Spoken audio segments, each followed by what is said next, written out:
So hello everyone. आज हम discuss करेंगे एक बहुत ही इंपॉर्टेंट टॉपिक जो है हमारा माइट्रल वाल्व डिसऑर्डर्स। ठीक है, तो जैसे कि आप इस डायग्राम में देख सकते हैं, ये जो है ये है हमारा माइट्रल वाल्व। ओके, और ये तो कुछ भी नहीं है, ये जस्ट ड्राइंग में थोड़ा एरर है, बाकी ये पूरा वेंट्रिकल ही है। ठीक है, तो ये जो है ये हमारा क्या है, माइट्रल वाल्व। सो इसके डिसऑर्डर्स के बारे में हम बात करेंगे। तो जैसे कि मैं आपको हर वीडियो में पहले कहती हूँ कि आपको यहाँ पे नोट्स लेने की ज़रूरत नहीं है। At the end of this video मैं आपको इस में जो मैंने नोट्स बनाए हैं उसका स्क्रीनशॉट में रख दूंगी, वो आप स्क्रीनशॉट लेके सेव कर सकते हैं। यहाँ पे आपको सिर्फ और सिर्फ जो मैं समझाऊंगी वो समझना है। ठीक है, नोट्स बनाने में डिस्ट्रैक्ट नहीं होना है। यहाँ पे जो समझाऊंगी वो फटाफट समझ लेंगे। ये टॉपिक जो है वो बहुत इंपॉर्टेंट है, प्लस थोड़ा सा कॉम्प्लिकेटेड है, बट हम पूरा ट्राई करेंगे कि इसको जितना ईजी हो सकता है उतना ईजी बनाएं। तो स्टार्ट करते हैं। सबसे पहले तो माइट्रल वाल्व जो यहाँ पे है, माइट्रल वाल्व किसके बीच में होता है, between the left atrium and the left ventricle. Simple. Okay, ये जो है माइट्रल वाल्व वो क्लोज कब होता है, ड्यूरिंग द सिस्टोलिक फेज। जब वेंट्रिकल्स कॉन्ट्रैक्ट कर रहे होंगे तब ये क्या होगा, ये क्लोज हो जाएगा, ताकि यहाँ से ब्लड कहाँ जाए आगे भाई, एओर्टा में जाए, फिर वहाँ से कहाँ जाए, पूरी बॉडी में जाए। ठीक है, वी ऑल नो दिस। अब ड्यूरिंग डायस्टोलिक फेज ये जो हमारा माइट्रल वाल्व होता है ये क्या होता है, ओपन हो जाता है। और वेरी इंपॉर्टेंट चीज़ कि जो माइट्रल वाल्व होती है उसके पास दो लीफलेट्स होते हैं, anterior leaflet and the posterior leaflet. और लीफलेट जो होते हैं डायस्टोल, जब डायस्टोलिक फेज होता है तब डायस्टोलिक फेज ऑफ वेंट्रिकल ये लीफलेट्स क्या होते हैं, ओपन हो जाते हैं। और जो ओपनिंग होती है लीफलेट्स की अराउंड होती है 4 to 6 सेंटीमीटर स्क्वायर की ओपनिंग होती है नॉर्मल कंडीशन में। ठीक है, अब डिसऑर्डर्स पे आते हैं। जो mitral valve regurgitation and mitral valve stenosis. Regurgitation का मतलब क्या है कि जो वाल्व है वो क्लोज नहीं हो पा रहा अच्छे से, और स्टेनोसिस का मतलब कि जो माइट्रल वाल्व है वो अच्छे से ओपन नहीं हो पा रहा। रिगर्जिटेशन का मतलब याद रखना है आपको कि the valve is not able to close properly, और स्टेनोसिस में the mitral valve is not able to open well.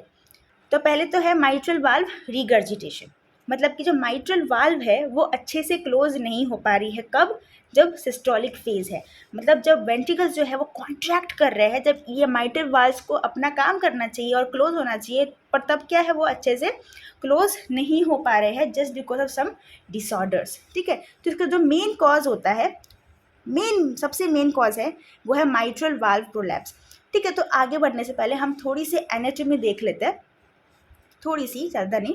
ये क्या है हमारी, ये है हमारा लेफ्ट वेंट्रिकल। ठीक है, ये है हमारा लेफ्ट वेंट्रिकल, ये है हमारा माइट्रल वाल्व, ये हमारा लेफ्ट एट्रियम। और यहाँ से जो भी वेंट्रिकल से ब्लड जाएगा कहाँ जाएगा, एओर्टा में जाएगा। ओके, तो अब आपको पता हो तो ये जो माइट्रल वाल्व है ये सब ये जो है ये कोऑर्डिनेटेड मूवमेंट में काम करते हैं, कि जब वेंट्रिकल्स कॉन्ट्रैक्ट करेंगे तो माइट्रल वाल्व क्या होगा, क्लोज हो जाएगा।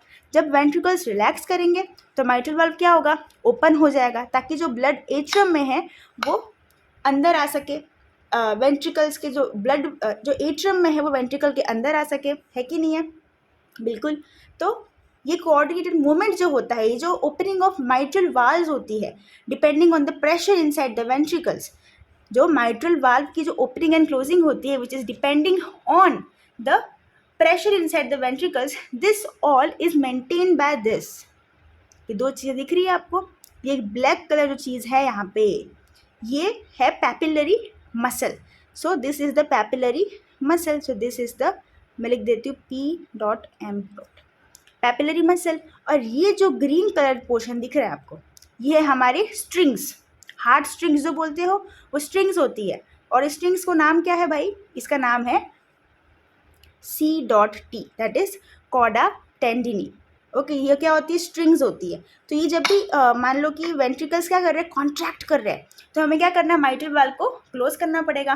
ठीक है, तो उस टाइम पे ये जो पैपिलरी मसल्स है और जो ये हमारा स्ट्रिंग है ये क्या करता है, फंक्शन करता है और इनको क्लोज कर देता है भाई। ठीक है, तो ये जो हमारी हार्ट स्ट्रिंग और हार्ट मसल्स है ये बहुत इंपॉर्टेंट है।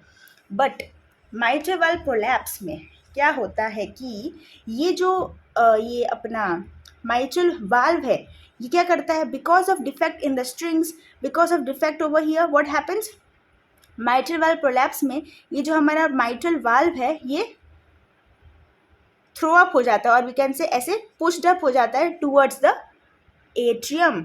ये क्या हो जाता है, प्रोलैप्स हो जाता है, we can say pushed up हो जाता है टूवर्ड्स द एट्रियम। तो एट्रियम की तरफ ये कुछ इस तरह से, जैसे कि यहाँ पे आप देख सकते हो, ये एट्रियम की तरफ ऐसे कुछ हो जाएगा। पर अभी होता कैसे है तो हम यहाँ पे थियोरी में डिस्कस करते हैं। ठीक है, ये भाई ऐसे से ऐसे कैसे हो गया और फिर ऐसे से ऐसे कैसे हो गया भाई, तो ये हम आगे डिस्कस करते हैं। तो माइट्रल वाल्व प्रोलैप्स में देखो क्या होता है, मिक्सेमेटस डीजनरेशन होता है which leads to weakening of the connective tissue. ठीक है, ये कनेक्टिव टिश्यू है, ठीक है, कनेक्टिव टिश्यू। ठीक है, मिक्सेमेटस डीजनरेशन होता है which causes weakening of the connective tissue.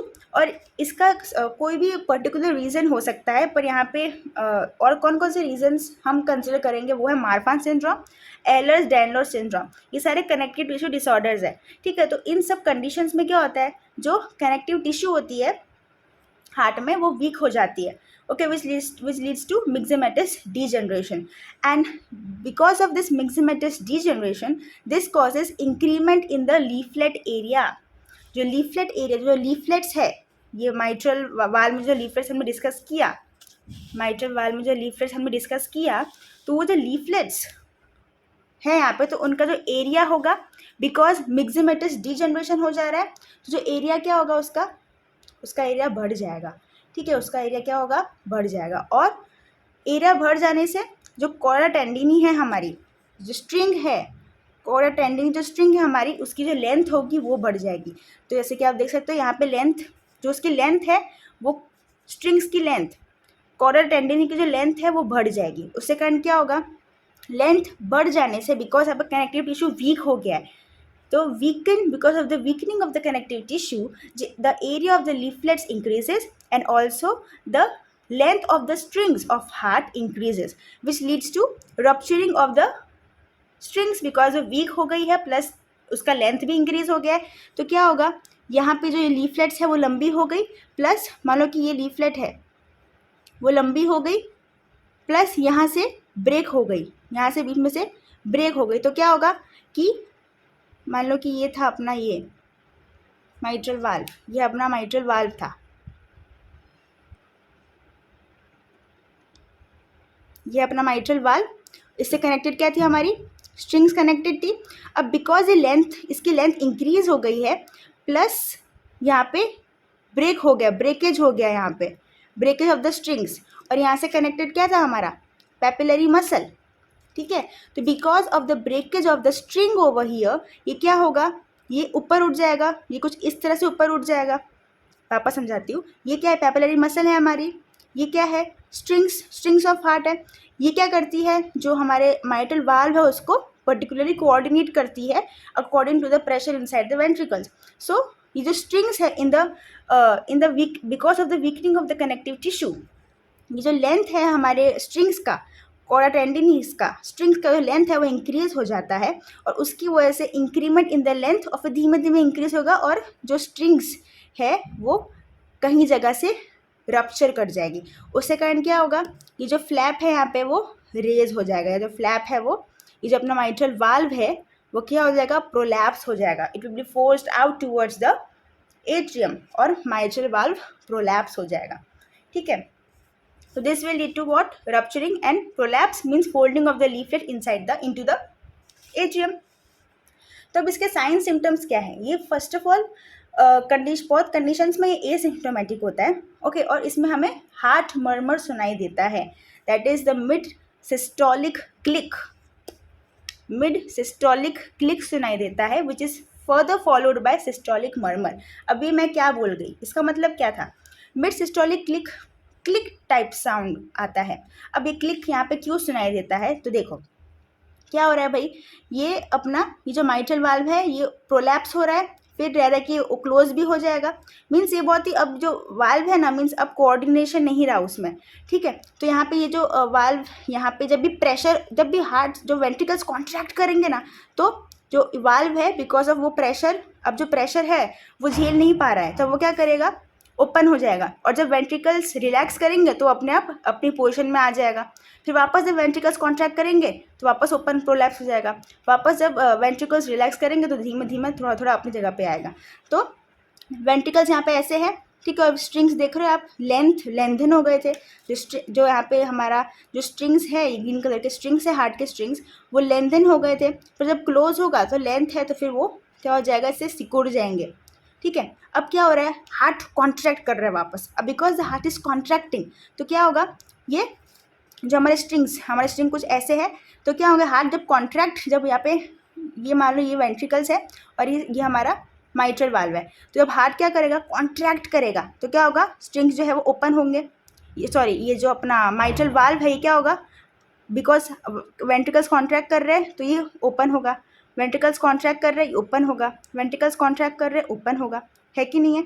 तो ये जो ओपन हो रहा है ना, ओपन हो रहा है, और बिकॉज वो पूरा ओपन नहीं हो पा रहा है, क्यों, क्योंकि यहाँ पे जो स्ट्रिंग्स है हमारी वो कहीं कहीं से जुड़ी हुई है माइट्रल वाल्व से, और क्योंकि वो लेंथन हो गई है और कहीं से टूट गई है और कहीं से लेंथन हो गई है, तो क्या होगा, जब कॉन्ट्रैक्ट कर रहा होगा वेंट्रिकल्स तो फिर वो झटके से ओपन होगी, पर पूरी तरह से नहीं। यहाँ पे जो स्ट्रिंग्स है वो उसको रोक लेंगे, ठीक है। तो ये क्या करेगा, एक क्लिक टाइप साउंड प्रोड्यूस करेगा, जिससे हम क्या बोलते हैं, मिड सिस्टोलिक क्लिक, ठीक है। आई होप आपको समझ में आया मैं क्या बोलना चाह रही हूँ। क्या हो रहा है यहाँ पे कि because of the weakening of the connective tissue, ये जो स्ट्रिंग्स है हार्ट की हमारी, जो यहाँ पे कोरा टेंडिनी है, ये जो यहाँ पे ये जो है हमारी स्ट्रिंग्स कोरा टेंडिनी, वो लेंथन हो जाती है, लंबी हो जाती है, और कहीं कहीं से ब्रेक हो जाती है। यहाँ से ब्रेक हो गई तो उसके कारण क्या होगा, जब भी कभी वेंट्रिकल्स कॉन्ट्रैक्ट करेंगे तो ये ओपन होगा, कॉन्ट्रैक्ट करेंगे ओपन होगा, towards the, it will be force towards the, folding towards the, जो हमारे माइट्रल वाल्व है वो क्या होगा, folding towards the atrium. But because कहीं कहीं से वो अटैच है with the strings of heart, with the कोरा टेंडिनी, बिकॉज ऑफ दिस कोरा टेंडिनी व्हाट विल हैपन, ऐसे क्लिक प्रोड्यूस होगा, क्लिक साउंड प्रोड्यूस होगा, ठीक है।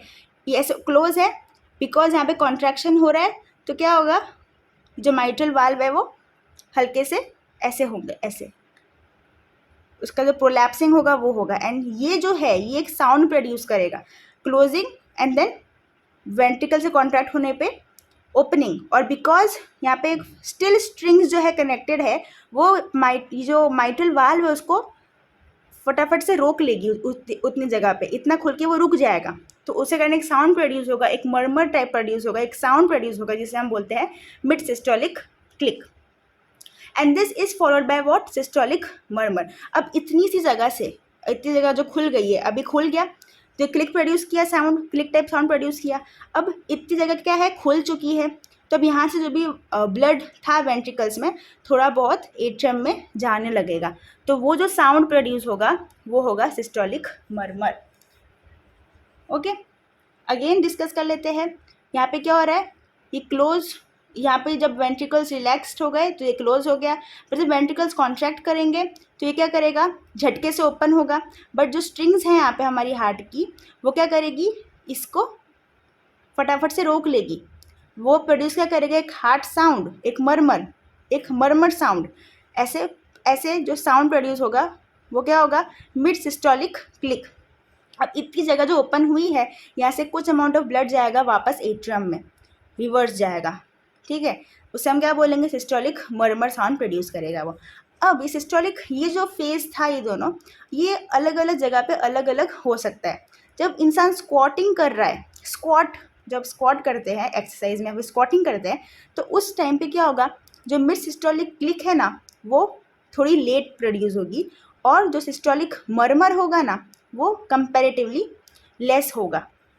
ये जो क्लिक है ये क्या है, ये क्लिक है, और ये जो है ये मर्मर है, ठीक है।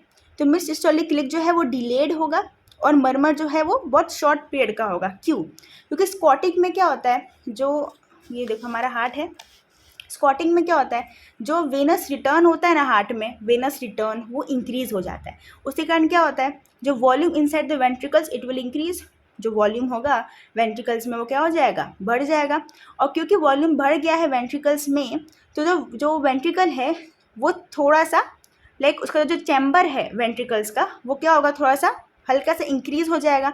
उसके कारण क्या होगा, जो लीफलेट्स होंगे ना, जो ये लीफलेट्स होंगे यहाँ पे माइट्रल, जो लीफलेट्स होंगे ना उनको थोड़ी जगह मिल जाएगी, ठीक है, to hang out, easily hang out करने के लिए उनको क्या मिल जाएगी, जगह। अब क्योंकि उनको जगह मिल गई है तो क्या होगा, जब भी कभी ये प्रोसेस हो रही होगी क्लिक वाली, बंद करके क्लोज वाली, मतलब क्लोज करके बंद वाली, ऐसे जो ये वाली क्लोज बंद, मैं क्या बोल रही हूँ, क्लोज करके ओपन होने वाली, आई एम सॉरी, क्लोज करके ओपन होने वाली प्रोसेस हो रही है यहाँ पे ये, ठीक है। तो ये थोड़ा डिलेड हो जाएगा, बिकॉज जो अपना वेंट्रिकल है वो थोड़ा सा, जो वेंट्रिकल चैम्बर है वो थोड़ा सा बड़ा हो जाएगा, बिकॉज जो ब्लड वॉल्यूम है इनसाइड द वेंट्रिकल्स, स्क्वाटिंग के टाइम पे वेनस रिटर्न इंक्रीज हो जाता है, इसलिए ब्लड जो है वेंट्रिकल्स में वो बढ़ जाएगा। उसके कारण जो वेंट्रिकल का चैम्बर है, वेंट्रिकल्स का चैम्बर वो थोड़ा सा इंक्रीज हो जाएगा साइज में। उसके कारण जो लीफलेट्स है उनको थोड़ी जगह मिल जाएगी। तो इसके कारण क्या होगा, जब पूरा कॉन्ट्रैक्ट हो रहा होगा ना वेंट्रिकल्स, तो उस टाइम पे जो लीफलेट्स है वो थोड़ा डिलेड में क्लिक प्रोड्यूस करेंगे। क्लिक जो प्रोड्यूस होगा उस टाइम पे थोड़ा डिलेड होगा, और जो मरमर है वो शॉर्ट पीरियड का होगा।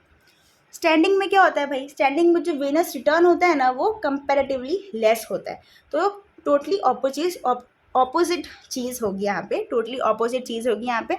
उसी कारण क्या होगा, जो क्लिक प्रोड्यूस हो रहा है ना वो जल्दी होगा, क्योंकि जो चैम्बर है वो कंपैरेटिवली अब नॉर्मल साइज है या फिर छोटा होगा, बिकॉज जो हमारा वेनस रिटर्न है स्टैंडिंग के पोजीशन में वो कम होता है, ठीक है। तो उस टाइम पे क्या होगा, जो क्लिक होगा वो अर्ली प्रोड्यूस होगा and the murmur is elongated, ठीक है। तो यही था about the this particular murmur in the mitral valve regurgitation. और क्या क्या पॉसिबिलिटीज़ हो सकती है भाई कि माइटल वाल्व रिगर्जिटेशन के और कौन कौन सी कॉजेज हो सकते हैं, तो हम और कॉजेज के बारे में डिस्कस करते हैं फटाफट से। तो और कॉजेज क्या क्या है, पैपिलरी मसल्स डैमेज, ठीक है, जो पैपिलरी मसल्स है वो डैमेज हो गई ड्यूरिंग द हार्ट अटैक, ठीक है। तो पैपिलरी मसल्स डैमेज हो गए, पैपिलरी मसल से क्या अटैच थे, हमारे हार्ट स्ट्रिंग्स अटैच थे, जो कॉरा टेंडिनी है वो अटैच था। तो ऑफकोर्स क्या होगा भाई, दिक्कत होगी, अगेन माइटल वाल्व में दिक्कत आई, रिगर्जिटेशन होगा। और क्या हो सकता है, लेफ्ट साइडेड हार्ट फेलियर। तो because of the left sided heart failure क्या होगा, वेंट्रिकल्स डायलेट करेंगे, और बिकॉज वेंट्रिकल्स डायलेट करेंगे, ये जो वेंट्रिकल्स है ये क्या होगा, डायलेट होगा, तो क्या होगा, माइटल वाल्व प्रोलैप्स के चांसेस है। अभी हम आगे डिस्कस करते हैं कैसे होगा। फिर देखो रूमेटिक फीवर से क्या होता है, chronic repetitive rheumatic fever will lead to chronic rheumatic fever. उसके कारण जो माइटल वाल्व होगा वो फाइब्रोसिस हो जाएगा, and because of the fibrosis of this mitral valve in the rheumatic fever what will happen, जो माइटल वाल्व है वो हार्ड हो जाएगी, है कि नहीं है, उसका फाइब्रोसिस हो जाएगा, और क्या होगा, वो अच्छे से क्लोज नहीं हो पाएगा, उसमें दिक्कत हो जाएगी। और क्या है भाई, जो रिगर्जिटेशन होता है, माइटल वाल्व रिगर्जिटेशन, उसमें जो कॉमन मर्मर सुनाई देता है वो होता है होलोसिस्टिक मर्मर, ठीक है। उसको क्या बोलते हैं, होलोसिस्टिक मर्मर। और के कॉम्प्लिकेशन से, जैसे मैंने क्या कहा आपको कि लेफ्ट साइडेड हार्ट फेलियर है, उसमें वेंट्रिकल से करेंगे, डायलेट करेंगे, वेंट्रिकल्स डायलेट होते हैं in the left sided heart failure. तो उसके कारण क्या होगा, उसके कारण भी पॉसिबिलिटी है कि जो माइट्रल वाल्व है वो प्रोलैप्स कर जाए, ठीक है। और क्या कॉम्प्लिकेशंस है, बिकॉज यहाँ पे क्या हो रहा है, क्योंकि जो माइट्रल वाल्व है वो कंटिन्यूसली क्या हो रही है, कंटिन्यूसली वो अच्छे से क्लोज नहीं हो पा रही है, वो कंटिन्यूसली थोड़ी सी ओपन ही रह रही है। तो उसके कारण क्या होगा, जब वेंट्रिकल्स कॉन्ट्रैक्ट करेंगे ना, तो उसके कारण क्या होगा, थोड़ा सा ब्लड एट्रियम में भी जाएगा। अब बिकॉज थोड़ा सा ब्लड जो है वो एट्रियम में भी जाएगा तो क्या होगा, जो प्रीलोड है this will increase, okay, because जो वेंट्रिकल्स है वो कॉन्ट्रैक्ट करेंगे, and because of the opening of the mitral valve है वो अच्छे से क्लोज नहीं हो पाएंगे। तो उसके कारण क्या होगा, जो ब्लड होगा वो एट्रियम में भी जाएगा, उसके कारण जो प्रीलोड है वो इंक्रीज होगा। उसके कारण क्या होगा, जो वॉल्यूम है एट्रियम में और वेंट्रिकल्स में दोनों में वॉल्यूम जो है बढ़ जाएगा, जो वॉल्यूम जो है increases in both atrium and ventricle, and this will lead to overload, atrium and ventricle overloading हो जाएगा। तो इसके मैनेजमेंट में हमारी बॉडी हमेशा अपने आप को डिफेंड करने के लिए कोई ना कोई तरीका अपनाती है। तो बिकॉज ऑफ दिस ओवरलोड जो हार्ट है वो खुद के मैनेजमेंट में क्या करेगा, ईसेंट्रिक हाइपरट्रोफी कर लेगा खुद को। व्हाट इज ईसेंट्रिक हाइपरट्रोफी, हमने पहले भी डिस्कस किया कि जो वेंट्रिकल का चैम्बर जो होगा, जो वेंट्रिकुलर चैम्बर होगा वो क्या हो जाएगा, उसकी साइज बड़ी हो जाएगी, इसेंट्रिक हाइपरट्रोफी हो जाएगा, and this will lead to left sided heart failure. Okay, continuously ये हाइपरट्रोफी होगा, उसके कारण लेफ्ट साइडेड हार्ट फेलियर फिर हो जाएगा। So this is the complication. Okay, और we can also say that because of the left sided heart failure ventricular dilation होगा, उसके कारण भी माइट्रल वाल्व प्रोलैप्स हो सकता है, और माइट्रल वाल्व प्रोलैप्स होने की वजह से लेफ्ट साइडेड हार्ट फेलियर यहाँ पे ऐसा कॉम्प्लिकेशन हुआ है। ठीक है, so this was about the mitral valve regurgitation.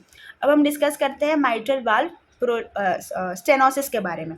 Mitral valve stenosis, तो यहाँ पे स्टेनोसिस का मतलब क्या है, माइट्रल वाल्व जो है वो अच्छे से ओपन नहीं हो पा रही है, जब उसको ओपन होना चाहिए था तब वो ओपन नहीं हो पा रही है। तो इसका जो कॉमन कॉज है वो है रूमेटिक फीवर। अब बिकॉज रूमेटिक फीवर हो रहा है, ठीक है, हमने पहले डिस्कस किया था कि ये अपना माइट्रल वाल्व है वो जब डायस्टोलिक फेज होती है तो वो कितना ओपन होता है, अराउंड 4 to 6 सेंटीमीटर्स ओपन होता है कि नहीं है।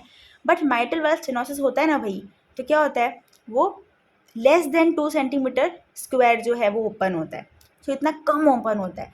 तो अब रोमेटिक फीवर में क्या होता है कि जो कमीशुरल फ्यूजन हो जाता है, ये हमारा क्या है, माइट्रल वाल्व है, ये हमारा एंटीरियर और ये क्या है हमारा पोस्टीरियर लीफलेट्स है इसके, ठीक है, मैं डिस्कस किया पहले।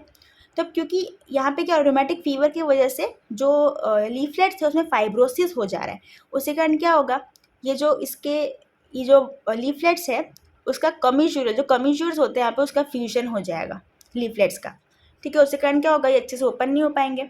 So less than 2 centimetre square की ओपनिंग होगी भाई, इतनी कम, तो उसके कारण क्या होगा, जो ब्लड है एट्रियम टू वेंट्रिकल जा नहीं पाएगा, क्योंकि माइट्रल वाल्व अच्छे से ओपन ही नहीं हो रहे भाई।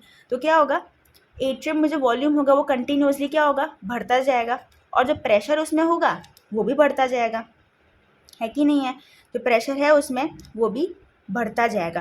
तो अब इस यहाँ से हम एक मरमर देखते हैं, यहाँ पे क्या होगा, उसके कारण दो यहाँ पे मरमर प्रोड्यूस होगा हार्ट में, और वी कैन से एक एबनॉर्मल साउंड टाइप प्रोड्यूस होगा हार्ट में, जो होता है यहाँ पे snap, which is followed by diastolic rumble.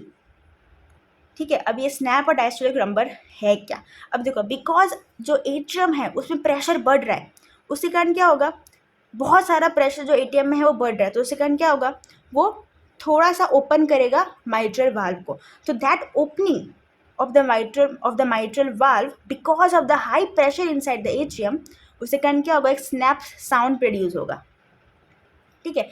और डायस्टोलिक रंबल क्या है, अब जो थोड़ी सी जगह ओपन हुई है, हल्की सी जो जगह ओपन हुई है because of this snap, because of this because of the pressure inside the atrium, जो हल्की सी जगह ओपन हुई थी माइट्रल वाल्व में, जो स्नैप साउंड प्रोड्यूस किया था उसने, जो हल्की जगह ओपन हुई है वहाँ से धीमे धीमे जो है थोड़ा थोड़ा ब्लड आएगा, उसके कारण एक और साउंड प्रोड्यूस होगा जिसे हम बोलते हैं डायस्टोलिक रंबल। वापस समझा देती हूँ, बिकॉज एट्रियम में जो प्रेशर है वो इंक्रीज हो रहा है, क्या होगा, जो माइट्रल वाल्व है वो तो भाई बंद हो गई है, खुल ही नहीं रही है, बट बिकॉज यहाँ पे इतना प्रेशर क्रिएट हो गया है, उसके कारण क्या होगा, जो माइट्रल वाल्व है वो हल्का सा ओपन होगा because of the pressure inside the atrium. तो वो झटके से जब थोड़ा सा ओपन होता है माइट्रल वाल्व, वो प्रोड्यूस करता है हार्ट एक एबनॉर्मल हार्ट साउंड जिसे हम बोलते हैं स्नैप, ठीक है। अब वो थोड़ी सी जगह जो ओपन हुई है वहाँ से थोड़ा थोड़ा ब्लड जो है वो आने लगता है वेंट्रिकल्स में, and that abnormal heart sound जो वो प्रोड्यूस करेगा उसे हम क्या बोलते हैं, डायस्टोलिक रंबल, ठीक है। तो उसे हम क्या बोलते हैं, डायस्टोलिक रंबल, ठीक है। अब देखो, ये जो प्रेशर क्रिएट हुआ, this will lead to dilation, ये जो एट्रियम ये सब जो जगह है वहाँ पे, बिकॉज जो अपना एट्रियम है वो बहुत प्रेशर कॉज कर, वहाँ पे बहुत प्रेशर क्रिएट हो गया है, तो वहाँ पे क्या होगा, एट्रियम का डायलेशन होगा। अब एट्रियम के डायलेशन से भाई बहुत चीज़ें दिक्कतें आएंगी, क्या क्या दिक्कतें आएंगी अब देखते हैं।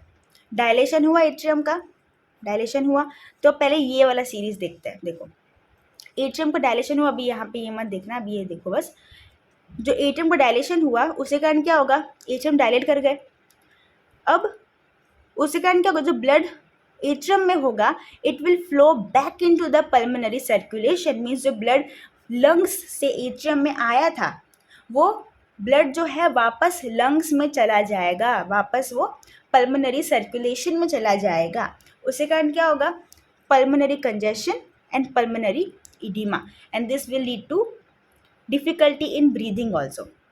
ओके, पल्मोनरी कंजेशन और पल्मोनरी इडीमा हो गया। उसके कारण क्या होगा, बहुत सारा एक्स्ट्रा ब्लड जो है वो लंग्स में है, and this extra blood in the lungs will lead to increment of the pressure inside the lungs, and this will lead to what, pulmonary hypertension. So क्या क्या दिक्कतें हुई, पल्मोनरी कंजेशन हो गया, पल्मोनरी इडीमा हो गया, पल्मोनरी हाइपरटेंशन हो गया। अब क्या हुआ, बिकॉज ऑफ ऑल दिस अब क्या होगा, बिकॉज जो लंग्स है वहाँ पे बहुत सारा ब्लड ऑलरेडी है, तो जो राइट वेंट्रिकल्स है वो through the pulmonary arteries blood कहाँ ट्रांसफर करते हैं, लंग्स में। So it would be difficult for the right ventricle to pump blood into the lungs, and this will lead to hypertrophy in the ventricles, and this will lead to right heart failure. समझ में आया, क्या हुआ, heart जो left atrium है वो dilate कर गया, उसके कारण क्या होगा, वो डायलेशन से जो ब्लड था वो फ्लो बैक करेगा, उसके कारण जो पल्मोनरी सर्कुलेशन है वहाँ पे ब्लड चला जाएगा। This will lead to pulmonary congestion, pulmonary edema, and because of increment in the pressure over there, this will lead to hypertension, pulmonary hypertension. अब because जो पल्मोनरी आर्टरीज के थ्रू राइट वेंट्रिकुलर जो blood है वो lungs में जाता है, अब क्योंकि यहाँ पे ऑलरेडी इतना ब्लड और प्रेशर है लंग्स में, इसके कारण क्या होगा, जो राइट वेंट्रिकल है वो पंप नहीं कर पाएंगे blood into the lungs. So it will be difficult for the right ventricle to pump the blood into the lungs. This will lead to hypertrophy of the right ventricle, and this will lead to what, right heart failure. अब another complication क्या है इसका, because dilation हुआ है atrium का, ठीक है, तो बिकॉज ओवर दैट एट्रियम का डायलेशन हुआ है तो वहाँ पे क्या होगा, मसल्स जो एट्रियम की होगी, जो पेस मेकर सेल्स होंगे वहाँ पे वो क्या होंगे, मसल वॉल स्ट्रेच होगी, जो एट्रियम की जो मसल वॉल है वो स्ट्रेच होगी, पेस मेकर सेल्स जो होंगे वो भी स्ट्रेच करेंगे, और वहाँ पे इरिटेबिलिटी जो होगी वो इंक्रीज होगी, वहाँ पे इरिटेशन बढ़ेगा, उसके कारण क्या होगा, एट्रियल फिब्रिलेशन होगा। और एट्रियल फिब्रिलेशन में क्या होता है भाई, जो एट्रियम और वेंट्रिकल्स है वो कोऑर्डिनेटिवली पंप नहीं कर पाते, कोऑर्डिनेशन से पंप नहीं कर पाते, सिस्टमेटिकली पंप नहीं कर पाते, उसके कारण क्या होता है, blood stagnant of the blood occurs, and because of this stagnant of the blood what will happen, thrombus formation होगा, और थ्रोम्बस फॉर्मेशन होगा तो थ्रोम्बस जो है वो हमारे सिस्टमिक सर्कुलेशन में भी जाएगा। तो this is the another complication of the dilation which was cause because of the mitral valve stenosis. ठीक है, और क्या है दिक्कत, डिस्फेजिया। अब जो जो लेफ्ट एट्रियम है बिकॉज वो डायलेट कर रहा है, उसकी साइज़ क्या हो रही है, थोड़ी बढ़ रही है, जो उसके आसपास के स्ट्रक्चर होंगे इंक्लूडिंग द ईसोफेगस वो भी कंप्रेस होगा, तो इसके कारण क्या होगा, डिस्फेजिया ऐसा कॉम्प्लिकेशन हो सकता है in the mitral valve stenosis. Okay, so this was all about the mitral valve disorders. ठीक है, mitral valve regurgitation and mitral valve stenosis. अब मैं आपको नोट्स प्रोवाइड कर दूंगी and you can just check that out. ठीक है, videos देखने के बाद अगर आप नोट्स रिफर करोगे तो आपके लिए ईजी रहेगा।